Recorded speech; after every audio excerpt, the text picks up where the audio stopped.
To Stella for your opening statement. Hello, everybody. Thank you to the Community Engagement Club and to everyone that came out tonight to listen to about why we're all running.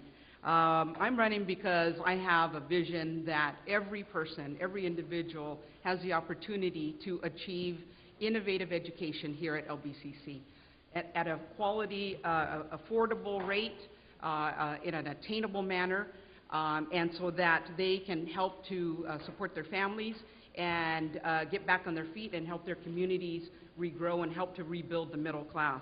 Why is this important to me? Because back in 2008, I was one of those millions of Americans that lost everything. Right? I had a very nice job.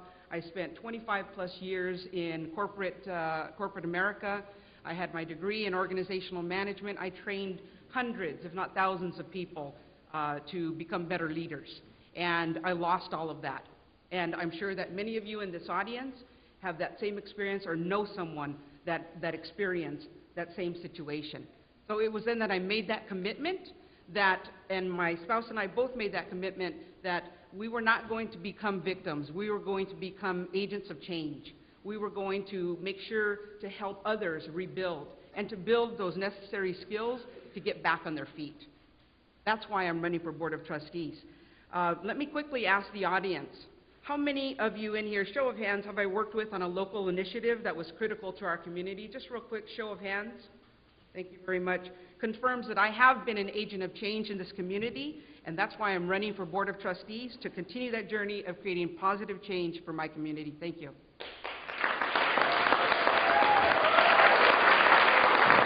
Thank you, Stella.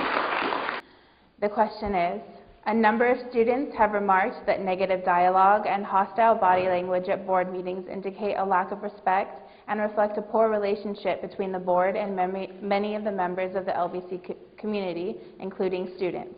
What will you do to ensure that these meetings are respectful and to bolster your relationship with the LBCC community? You know, I spent over 25 years in HR and training functions. I built training infrastructure from the ground up, training curriculum, training modules. I have trained adults my entire life. And it seems to me like there is a need for some team building, managing change, and some emotional intelligence training there so that these meetings are more respectful and that everyone is treated in a fair and civil manner. I don't believe that there's a need for either side to go to that level, to start to become disrespectful. But I think that results when there isn't clear communication to the community members, to the students, to faculty. And so one of the things that I would try to do is to share both the bad news and the good news. Be honest about it. I've been interviewing a lot of stakeholders, a lot of students, faculty, and one of the students that I interviewed said, you know what, just be honest with us. We know that you're only one person. You can't change everything on this board. You can't change the entire environment, but be honest. Fight for us when you can, and be honest when the news isn't good. And so those are the things that I would try to do is up front, just make that information available. Let students and faculty know about the difficult decisions. And we will now move on to our second question. Greg Sauter, you will be answering first.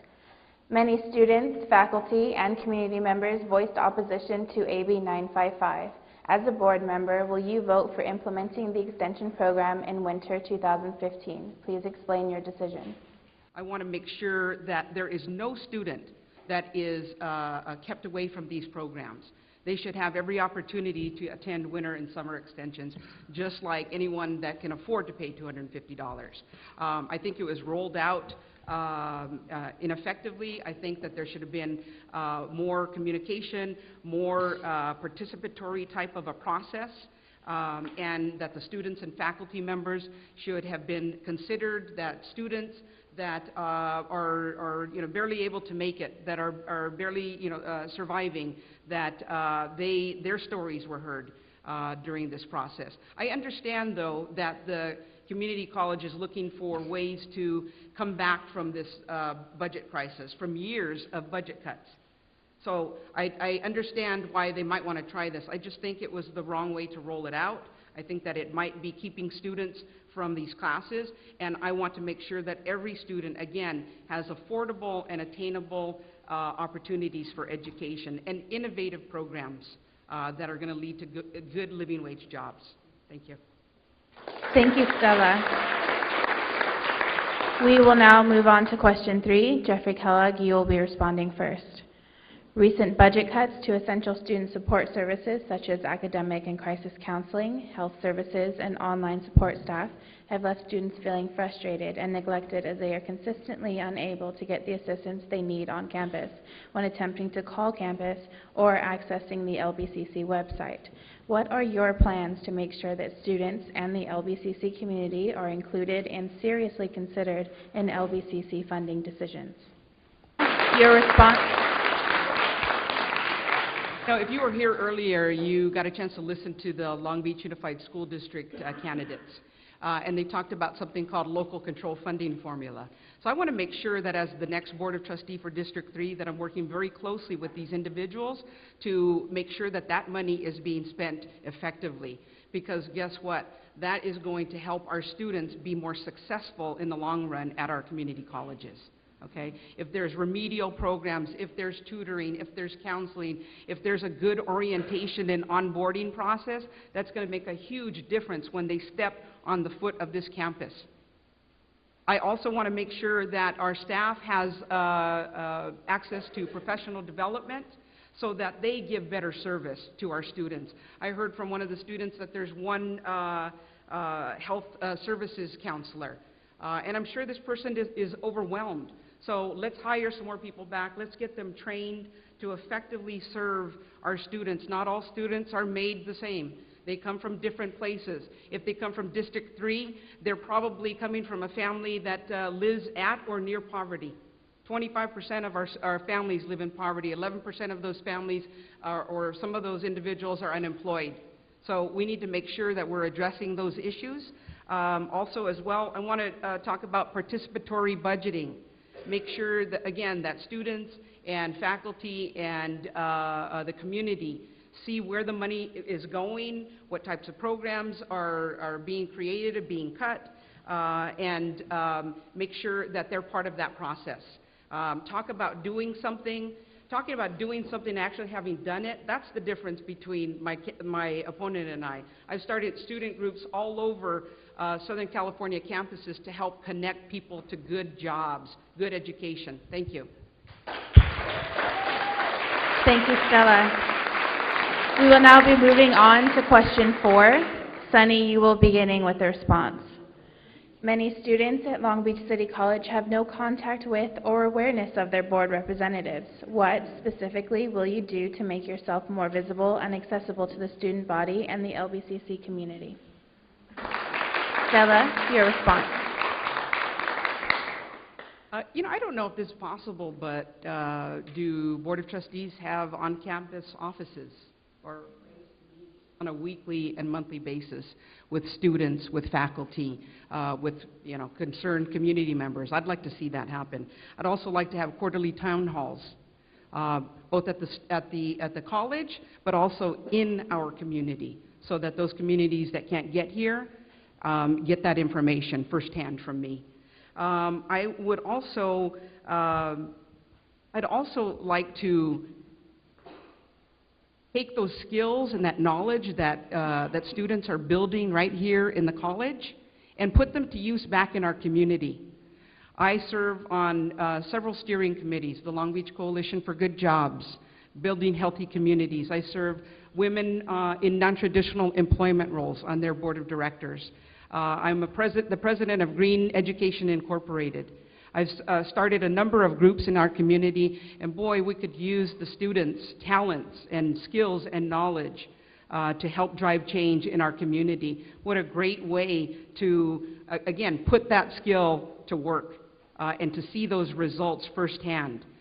So that's how I would make more contact with my students and faculty.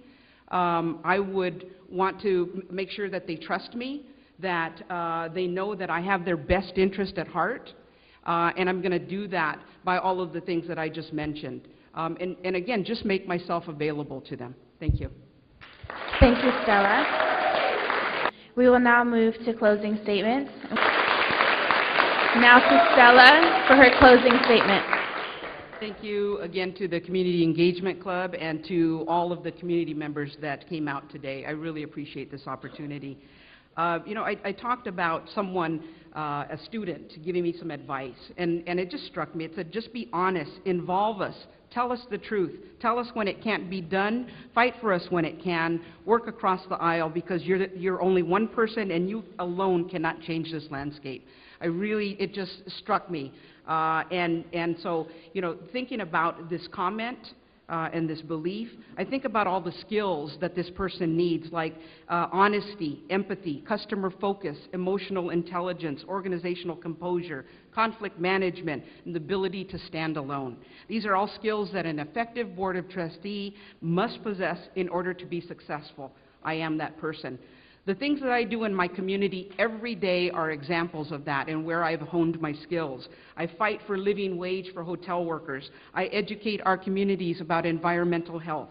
I help launch student groups that are connected to green building industries, to energy efficiency and solar energy industries. I create workshops and facilitate these free of charge to anyone that wants to attend, to community members across Long Beach and across Southern California.